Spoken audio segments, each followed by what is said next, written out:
नमस्कार। कभी सोचा है कि कैसे कुछ लोग दूसरों को पूरी तरह अपने काबू में कर लेते हैं, मतलब अपनी उंगलियों पर नचाते हैं। आज हम इसी धोखेबाज कंट्रोल की कला को समझने की कोशिश करेंगे कि आखिर ये काम कैसे करता है। चलिए एक सवाल से शुरू करते हैं। एक ऐसा सवाल जो ऐसे रिश्तों में अक्सर दिमाग में आता है। सोचिए, अगर एक पार्टनर, मान लीजिए लार्स, बिल्कुल मुरझा गया है, पहले जैसा खुशमिजाज नहीं रहा, घर से भी बाहर नहीं निकलता, तो उसका दूसरा पार्टनर एना उसके साथ क्यों है? क्या ये सब बहुत बोरिंग नहीं हो जाएगा? अब इस सवाल का जवाब बोरियत में नहीं मिलेगा। जवाब छिपा है कंट्रोल करने वाले के असली इरादे में। तो चलिए इसी इरादे को, इसी मकसद को समझते हैं। और वो मकसद मनोरंजन तो बिल्कुल नहीं है। असल मकसद है कंट्रोल। यहाँ एक बहुत सीधी और जरूरी बात समझने वाली है। ये कोई रिश्ता नहीं है, ये साथ निभाने की बात नहीं है। ये तो सिर्फ ताकत और कंट्रोल का खेल है। तो सवाल ये है कि ये कंट्रोल हासिल कैसे किया जाता है? इसका सबसे पहला और सबसे जरूरी कदम है टारगेट को, यानी पीड़ित को, दुनिया से बिल्कुल अलग थलग कर देना, एकदम अकेला। ये जो लाइन है ना, इसे पढ़कर सच में रोंगटे खड़े हो जाते हैं, क्योंकि मैंने पक्का कर लिया है कि तुम्हारे पास मदद के लिए कोई और हो ही ना। मतलब साफ है, असली मकसद बस इतना है कि पीड़ित को इतना अकेला कर दो कि उसके पास निर्भर होने के लिए सिर्फ एक ही इंसान बचे, कंट्रोल करने वाला। जरा सोच के देखिए, ये उस इंसान के लिए कितना डरावना होगा। एक ऐसी सिचुएशन जहां बात करने के लिए कोई नहीं है, कोई भी नहीं, मदद मांगने का तो सवाल ही नहीं उठता।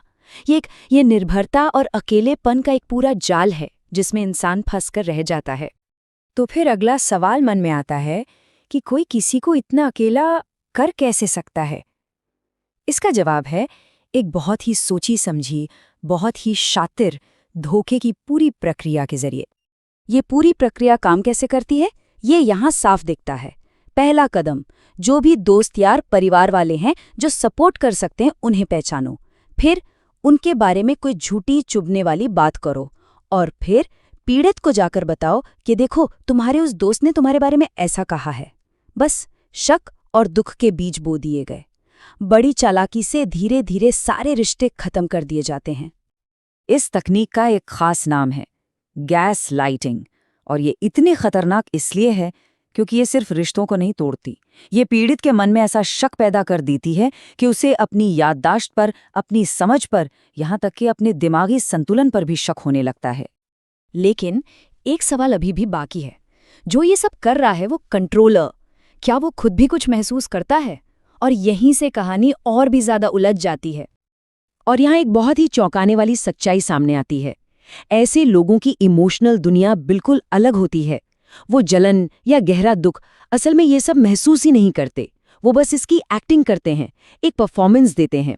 उन्हें पता होता है कि किसी सिचुएशन में एक नॉर्मल इंसान को कैसा महसूस करना चाहिए, और वो बस उसी की हूबहू नकल उतार देते हैं।